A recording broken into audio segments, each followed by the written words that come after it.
वंदे मातरम। आप सभी का नेटवर्क 10 के खास कार्यक्रम चर्चा खास में स्वागत है। मैं हूं संजय गिरी गोस्वामी। उत्तराखंड के मुख्यमंत्रियों को लेकर बड़ी खास आज चर्चा उपस्थिति को अगर हम देखें हरिद्वार के अंदर, हरिद्वार में यूपी के आलिशान पर्यटक भवन भगीरथी का उद्घाटन किया गया। इसका महत्व इसलिए भी है कि उत्तराखंड और यूपी ने मिलकर एक बड़े संपत्ति विवाद के मसले को सुलझाया है, साझा हितों को ध्यान में रखते हुए। जहां अलकनंदा पर्यटक आवास उत्तराखंड के हिस्से है, वहीं उत्तराखंड को दी गई जमीन पर यूपी ने 100 कमरों का भव्य पर्यटन आवास बनाया है।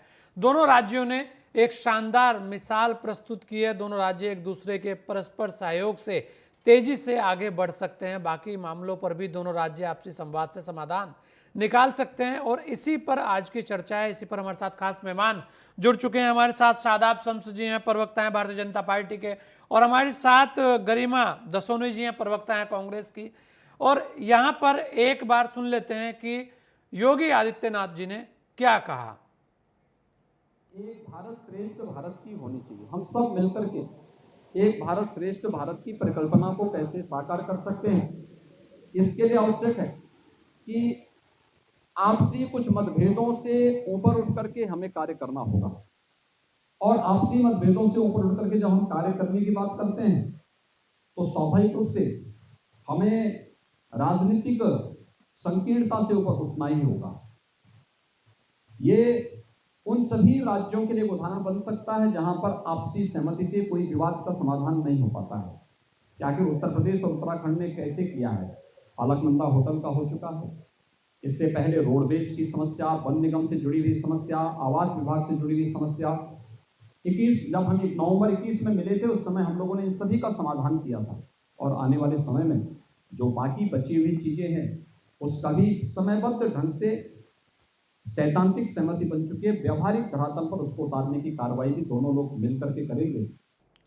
जी, मैं इस पर गरिमा जी आपसे एक सवाल है कि जिस तरह से परिसंपत्तियों के बंटवारे को लेकर लगातार बात हो रही थी, वो काफ़ी कुछ आज उसका समाधान हुआ है और काफ़ी कुछ का समाधान होना अभी बाकी है। इस दौरे को आप कैसे देखते हैं? देखिए, मैं सबसे पहले तो आपको बताना चाहती हूँ कि ये बातें या इस तरह के जुमले कि परिसंपत्तियों का विवाद पूरी तरह से हल हो गया, एक बड़ी जंग हमने जीत ली और बड़े भाई ने छोटे भाई को दी सौगात, इस तरह की हेडलाइंस पिछले 22 सालों से हम पढ़ते आ रहे हैं। और ये सिर्फ और सिर्फ आई वॉश है और कुछ नहीं, और ये मैं आपको साबित करके दिखाऊंगी कि आई वॉश कैसे है। क्योंकि भागीरथी का आपने कहा तो उत्तर प्रदेश को वो जमीन दे दी गई बिना जनता से पूछे, बिना कुछ करे। 100 कमरों का एक होटल उत्तर प्रदेश को सौगात में दे दिया गया। ऐसे ही कुछ और जगह पर भी जमीनें ली गई हैं, जैसे बद्रीनाथ धाम में भी योगी जी ने जमीन मांगी है उत्तर प्रदेश निगम बनाने के लिए, भवन बनाने के लिए, वो भी उनको दे दिया गया है। और यहाँ एक चौंकाने वाला तथ्य मैं आपके सामने रखूंगी कि दोनों राज्यों के बीच नवंबर माह 2002, जरा सन याद करिएगा, नोट करिएगा। दोनों राज्यों के मध्य माह नवंबर 2002 में संयुक्त सर्वेक्षण में उक्त भूमि में से 73.742 हेक्टेयर भूमि परियोजना की आवश्यकता तथा कुंभ मेला हेतु 697.576 हेक्टेयर भूमि चिन्हित की गई थी। और उसके अनुरूप पूर्व में ही कुंभ मेला की भूमि उत्तर प्रदेश सिंचाई विभाग के शासनादेश संख्या 3402 दिनांक 31 अक्टूबर 2002 द्वारा उत्तराखंड सिंचाई विभाग को हस्तांतरित हुई। यानी कि 2002 में उत्तराखंड सिंचाई विभाग को कुंभ मेला की 697 हेक्टेयर भूमि हस्तांतरित हुई, जो वर्तमान तक उत्तराखंड सिंचाई विभाग के नियंत्रण में है। लेकिन पिछले साल 18 नवंबर को दोनों राज्यों के माननीय मुख्यमंत्री यानी कि योगी जी और धामी जी के बीच परस्पर सहमति से निर्णय हुआ कि उक्त भूमि का स्वामित्व उत्तर प्रदेश के पास रहेगा तथा भविष्य में कुंभ मेला तथा आवश्यक प्रयोजन हेतु हमें उत्तर प्रदेश से अनुमति लेनी होगी। और ये मैं आपको एक शासनादेश जिसे कहते हैं वो बता रही हूं। तो आप बताइए कि ये पीठ में छुरा नहीं तो और क्या है कि सामने तो चमचमाते हुए 100 कमरों के होटल दिखा दो और 697 हेक्टेयर भूमि का नियंत्रण जो 2002 में उत्तराखंड को मिल चुका था, उसको पिछले साल धामी जी बैकडोर से या बिना जनता को बताए योगी जी को दे आ चुके हैं। कुंभ मेले के सारे पे, और मैं चुनौती के साथ कह रही हूं, अगर किसी ने मुझे ये चैलेंज किया तो मैं राजनीति छोड़ दूं। आप चैलेंज नहीं कर पाएंगे मेरी इस बात को कि 697 हेक्टेयर भूमि एक तो धामी जी पिछले नवंबर में दे आए हैं योगी जी को, और आगे आने वाले कुंभ मेला या ऐसे अन्य प्रयोजनों के लिए हमें उत्तर प्रदेश की सहमति या उनकी अनुमति लेनी हो। तो ये कितना बड़ा धोखा, कितना बड़ा कुठाराघात है। अब आगे सुनिए, इसी 28 नवंबर को पिछले साल लखनऊ में तय फैसलों के अनुसार यूपी को 2 महीने के अंदर सिंचाई विभाग के भवन, जमीन हस्तांतरण और जलाशय व नहरों में वाटर स्पोर्ट्स की अनुमति जारी करनी थी, लेकिन आज 5 महीने बाद भी स्थिति जस की तस है। और बहाना क्या बनाया जा रहा है? चुनाव, कि चुनाव हो गए इसलिए हम ऐसा नहीं कर पाए। उधम सिंह नगर, चंपावत, हरिद्वार में सिंचाई विभाग की सैकड़ों बीघा जमीन दोनों राज्यों के बीच विवादित है, और उधम सिंह नगर, हरिद्वार, चंपावत की 379.385 हेक्टेयर के उत्तराखंड को देने पर सहमति बन गई थी। बाकी जमीनों की स्वामित्व के लिए दोनों राज्यों द्वारा संयुक्त सर्वेक्षण होना था। जमीन के साथ ही हरिद्वार, उधम सिंह नगर, चंपावत के 348 भवनों का हस्तांतरण भी उत्तराखंड को होना था, लेकिन अभी तक इसके कोई आदेश नहीं हुए हैं। और ये मेरे पास एक न्यूज़पेपर की कटिंग है जिसमें सतपाल महाराज ने कहा है कि मैं 3 मई को जो योगी जी आ रहे हैं तो उत्तर प्रदेश के अधिकारियों की शिकायत लगाऊंगा, उनकी ढीले रवैये की शिकायत लगाऊंगा, उनकी तरफ से बढ़ती जा रही कोताही की शिकायत मैं योगी जी से लगाऊंगा। ये पर्यटन मंत्री सतपाल महाराज का बयान इस अखबार में छपा है और रेप्यूटेड न्यूज़पेपर है। और जो ये मैंने आपको पढ़कर सुनाया, ये तो शासनादेश है कि हमारी नाक के नीचे से 697 हेक्टेयर भूमि आप उत्तर प्रदेश को दे आते हैं, जिसका निस्तारण, जिस समस्या का निस्तारण 2002 में कर दिया मुख्यमंत्रियों ने बैठ। पंडित नारायण दत्त तिवारी तत्कालीन मुख्यमंत्री थे, वो ये निस्तारण करवा के आ चुके थे, अपने सिंचाई विभाग को ये भूमि हस्तांतरित करवा के आ चुके थे, और आपने पिछले नवंबर में 2021 में जाके धामी जी बेच आए, हमको गिरवी रखा है उत्तर प्रदेश के पास। मेरा आरोप है ये, और बड़ा आरोप है गौरीशंकर जी, और मैं चैलेंज कर रही हूं भाजपा के प्रवक्ता को। शादाब जी, एक सवाल उठा है, और क्योंकि कुछ चीज़ें ऐसी हैं शादाब जी जो लगातार एक प्रक्रिया है, चलती रहती हैं। यहाँ पर हम एक चीज़ तो कहेंगे कि अगर 100 भवनों का एक होटल वहाँ बना है या जो भी गेस्ट हाउस वहाँ बना है वो दिया गया है, तो ऐसा ही एक गेस्ट हाउस महाराष्ट्र में भी बना है जो उत्तराखंड को दिया गया है। उसके अलावा लखनऊ में भी है जो उत्तराखंड को दिया गया है, उसके अलावा दिल्ली में भी है। तो ये सब प्रक्रियाएं आपस में एक दूसरे के साथ चलती रहती है। तो ये एक इस पर सवाल खड़ा करना मुझे नहीं लगता कि कोई बहुत बड़ी बात है। लेकिन जो गरिमा ने एक और सवाल साथ में खड़ा किया है उस पर आप क्या कहेंगे? जी बहुत धन्यवाद संजय भाई, आपने मेरे कहने से पहले ही क्लियर कर दिया।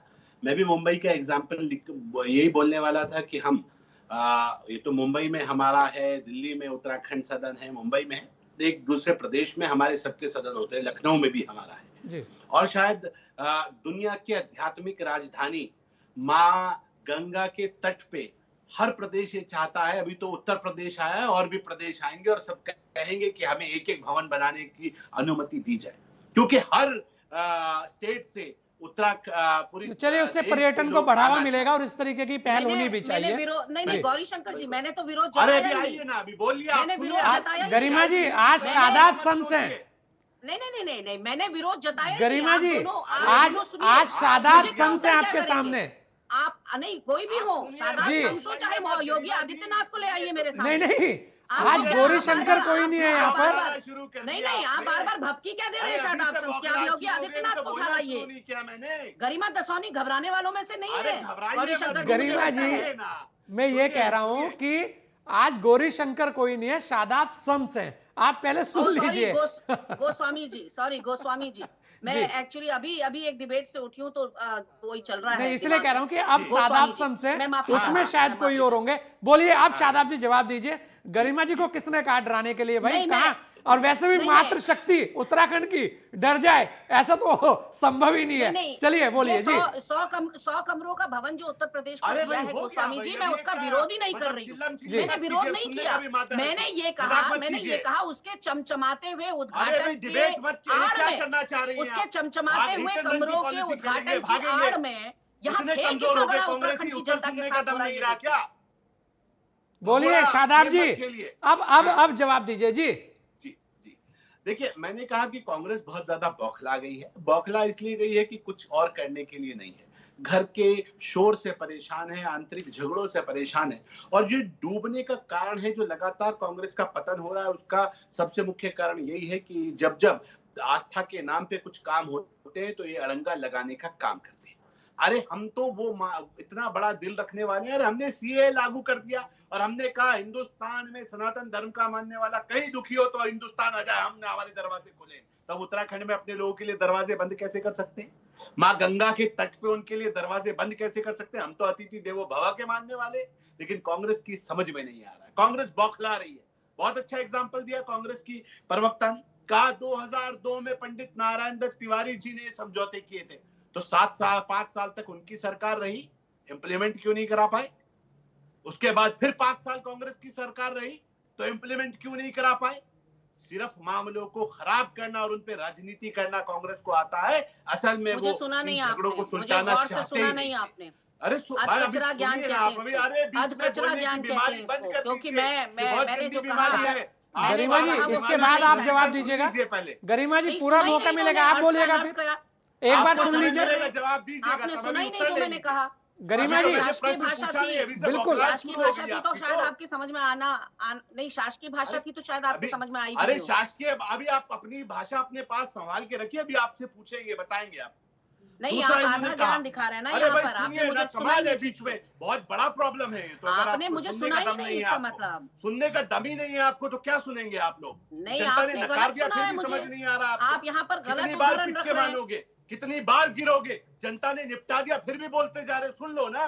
अरे तुम्हें 46 साल लग गए सत्ता पाते अरे पाते, भाई तुम पूरा तो निपटा दिया, 1980 से अब तो मिट्टी सुन में लो थे। कम से कम। तुम तो जनता ने आपको 1980 सुनना से मिट्टी में पसंद मिले नहीं हुए थे। किया, डस्टबिन कर दिया, जुम्मा जुम्मा इसलिए 4 मत दिन क्या बोलो। हुए अच्छा, हैं, मैं एक चीज कल गए बताइए, हुए कि बिल्कुल सुनने की गौर आदत से गरिमा डालो जी सुनो। और भाई, शादा सुनने भाई, की आदत डालिए। ये नहीं, बताइए, जुम्मा जुम्मा अगर 7 दिन इन्हें हुए बीच हैं में अगर हमारे इंटरप्ट सत्ता मत पाए अगर के ऐसे ही दौरान। बहस होगी आपकी डिबेट तो खराब जो कर मुद्दा रही है वो तो खो जाएगा नहीं, कहीं मैं पे। डिबेट नहीं खराब कर रही हूँ, मैं सिर्फ ये कह गरिमा रही हूँ जी, कि आपने शायद मुद्दा मुझे है, ध्यान से आपका सुना सवाल नहीं। अच्छा है, उसका फिर जवाब बोल ले दीजिए। लीजिए, फिर आप नहीं, जवाब जवाब दीजिए। गलत दे रहे हैं ना। हाँ, तो जवाब गलत बोलिएगा दे ना, रहे हैं। उसके बाद आपको पूरा मौका मिलता है। हमारे यहाँ पूरा बोलिए, आपको कोई रोक टोक नहीं करेगा, लेकिन सुनना भी जरूरी है। जरा सुनते ले कि आगे से क्या जवाब आ रहा है। जी जी, देखिए इन्होंने दो बातें कही। एक, जी। इन्होंने कहा कि हमारे वाटर स्पोर्ट्स होने थे, उसमें ये बात तय हुई थी कि हम परमिशन दे देंगे, उन्होंने परमिशन नहीं दी उत्तर प्रदेश ने। झूठ, जानकारी का अभाव है, या झूठ की राजनीति जो कांग्रेस कर रही है वो करती आ रही है, वही कर रही है। मैंने कहा ये तय हुआ था उस एमओयू में, और ये कहा गया है कि हमें उत्तर प्रदेश से अनुमति लेने की आवश्यकता कतई नहीं है। कंफ्यूजन हो तो एक बार उस ड्राफ्ट को दोबारा पढ़ लीजिएगा। दिक्कत है, या तो झूठ बोलना, इंटेंशनली झूठ बोलना है कांग्रेस के प्रवक्ताओं को, या इनको जानकारी नहीं रहती। एक, दूसरा, हमने जो बंटवारा किया, आज हम जानते हैं, कल तक ये कहा था दो युवाओं की जोड़ी है, राहुल जी और अखिलेश जी एक साथ हो रहे थे, जिन्होंने हमारा दमन किया, उनके सहयोगी बने घूम रहे थे, जिन्होंने उत्तराखंड में के आंदोलन को कुचलने की नापाक कोशिश की। जब उसके सहयोगी बन रहे थे, तब उसके सहयोगी बन के क्या परिसंपत्तियों का बंटवारा किया और कितने में प्रदेश को नीलाम किया, ये बताना पड़ेगा कांग्रेस को। हम बताएंगे नहीं तो कि क्या क्या समझौते आपने उस वक्त किए, हम समझाएंगे आपको। और आज उसके 5 साल के शासन के बाद रिजल्ट क्या आया था, ये भी बताएंगे। दूसरा, इन्होंने कहा कि 657 हेक्टेयर जमीन हमने उत्तर प्रदेश को दे दी। अरे कहां हो भाई, कब तक झूठ की राजनीति करोगे, कब तक छल की राजनीति करोगे? अपने डॉक्यूमेंट एविडेंस के साथ लेके बैठ के प्रेस करके आपको जवाब देंगे। क्या बात कर रहे हो, मजाक बना दिया आप लोगों ने। झूठ की राजनीति करते हो, देवभूमि उत्तराखंड में रहते हो, गंगा के तट पे बात हो रही है, अपनी परिसंपत्तियों की बात हो रही है, चार धाम यात्रा प्रारंभ हो गई और आप झूठ की राजनीति से बाहर नहीं निकल रहे हो। निपटा देगी जनता, चिंता मत कीजिए। जो बचा कुचा मामला आपसे बर्दाश्त नहीं हो रहा। ये एक उत्तराखंड का सूरमा उत्तर प्रदेश का मुखिया बन के बैठा शादा है। भाई, एक बताइए, जो चीज आप बता रहे हैं वो बताइए जी। हाँ, मैंने कहा कि झूठ बोल रही है, कोई अनुमति नहीं है, किसी से हमें अनुमति लेने की आवश्यकता नहीं है। एमओयू में दोनों मुख्यमंत्रियों ने तय किया कि उत्तराखंड जहां चाहेगा अपनी स्पोर्ट्स एक्टिविटीज करेगा, और जहां जो सिंचाई के हमारे उनके हैंडल्स हैं, जहां से उन्हें पानी मिलता है, उन पे कंट्रोल, क्योंकि पानी उनको चाहिए होगा, सिर्फ उनका कंट्रोल उनको दिया है, बाकी कोई चीज उनको नहीं दी गई। जो उनको कहा गया था जो आपकी आवश्यकता है उतनी ले लीजिए। और पहले रेशो क्या था, उन्होंने कहा जनसंख्या के आधार पे बंटवारा होगा, ये तय किया था पिछली सरकारों ने कि जितनी हमारी 1 करोड़ जनसंख्या है उत्तर प्रदेश की जितनी है उसके हिसाब से बंटवारा होगा। लेकिन मेरे मुख्यमंत्रियों ने, दोनों मुख्यमंत्री धामी जी और योगी जी ने तय किया कि हम छोटे भाई बड़े भाई हैं, परसेंटेज के हिसाब से बंटवारा करेंगे तो लॉस में रहेंगे, इसलिए आधा आधा बंटवारा कर लिया जाए। ये ईमानदारी होती है। हम डिस्प्यूट फैलाना नहीं चाहते, हम समाधान करते हैं। ये 20-22 चलिए साल गरिमा जी, बिल्कुल इन्होंने तो समाधान की बात की है, बहुत सारी चीजें शादाब ने बताई है। शादाब भाई बिल्कुल, शादाब भाई गरिमा से भी ले लेते हैं जरा, शादाब भाई गरिमा को भी बोलने देते हैं जरा। आप तो बहुत ज्यादा, क्योंकि एक तो बहस इतनी ज्यादा आपस में हो जाती है कि उसके बाद समय एकदम दौड़ने लगता है। गरिमा जी, एक बात यहाँ ये भी है कि देखिए सरकारें हर किसी की यहाँ रही है, इससे कोई इनकार नहीं कर सकता, और ऐसी स्थितियां भी रही हैं जैसी अभी हैं, उससे पहले क्योंकि आप गठबंधन में थे सपा के साथ, ये भी सबको पता है, उससे पहले बीजेपी थी, उससे पहले फिर कांग्रेस थी, ये लगातार चलता रहा है। इस बार जरूर कुछ अलग है परिस्थितियां, लेकिन ये जो परिसंपत्तियों के बंटवारे थे ये लगातार ऐसे ही खड़े थे, अब जाकर इनका कुछ कुछ समाधान निकल रहा है। तो ये जो देरी हुई है इसमें कहीं ना कहीं सरकारों का दोष तो रहा है ना, चाहे वो आपकी सरकार रही है उस वक्त या इनकी सरकार रही है उस वक्त। तो अब जब शुरू हुआ है कि भाई चलिए कुछ तो आगे बढ़े, तो उसे लेकर क्या होना चाहिए, उसका समाधान और क्या होना चाहिए, इस पर बात होनी चाहिए। बाकी आपको जो जवाब देना है शादाब को आप दीजिए। जी गोस्वामी जी, अगर आपको ये लगता है कि बाकी अभी आपने कहा कि चलिए इस सरकार में कुछ तो आगे बढ़ा, तो मैं शायद आपकी जानकारी के लिए बता दूं कि हर सरकार में हमने कुछ कदम आगे लिए। हाँ, ये है कि इनकी तरह गाल नहीं बजाया कि 95% जो है संपत्तियों का बंटवारा हो गया, 5% रह गया, मतलब हाथी निकल गया है, बस पूंछ की देर है। इस तरह के गाल बजाने या इस तरह की ब्रांडिंग करनी या मार्केटिंग करनी हमको नहीं आती। और मैं आपको जब गिना रही हूँ कि 2002 में, जैसे शादाब शम्स पर मैं इंटरफेयर इसलिए किया क्योंकि वो गलत कह रहे थे कि पंडित नारायण दत्त तिवारी ने क्यों नहीं इंप्लीमेंट कराया, फिर बाद में 5 साल आप आए, आपने क्यों नहीं इंप्लीमेंट कराया। इसमें इंप्लीमेंटेशन की बात ही नहीं है।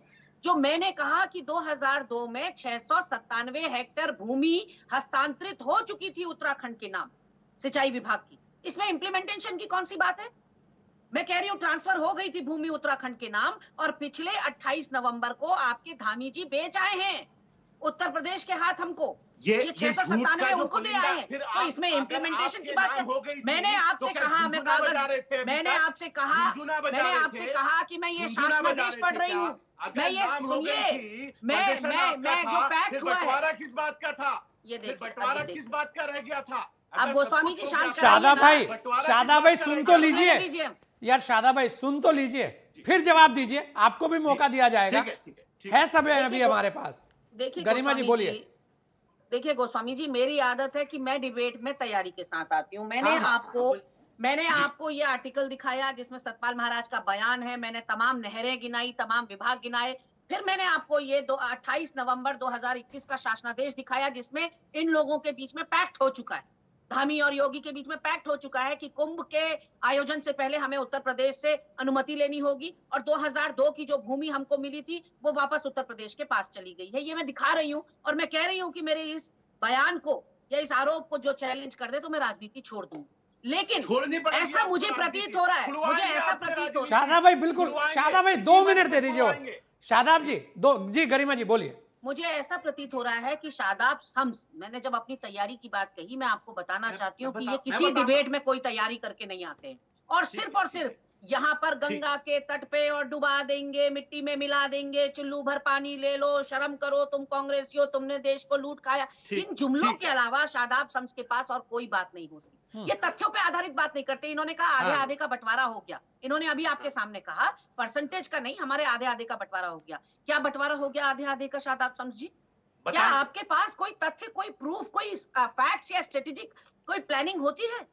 यहाँ पर डिबेट में आप आते हैं ये कहने के लिए कि डूब मरो तुम कांग्रेसियों, तुमने तो 70 साल से लूट खाया, खसोट खाया, जेबें बदली, अटारी नुमा ऑफिस पूरे देश भर में तुम खड़े कर रहे हो, जो सुविधाओं से लैस है, 5 सितारा की तरह तुम्हारे ऑफिस बन रहे हैं। यहाँ देहरादून के अंदर 3 ऑफिस बन गए हैं, और हमसे कह रहे हो हमने जेबें भर दी, हमने खा लिया, हमने लूट लिया जनता को। अपने गिरेबान में झांक कर देखो कि पिछले 7-8 सालों में तुमने देश का हाल क्या कर दिया। नेशनल हेराल्ड घोटाला मैंने किया क्या? नेशनल हेराल्ड घोटाले में क्लीन चिट,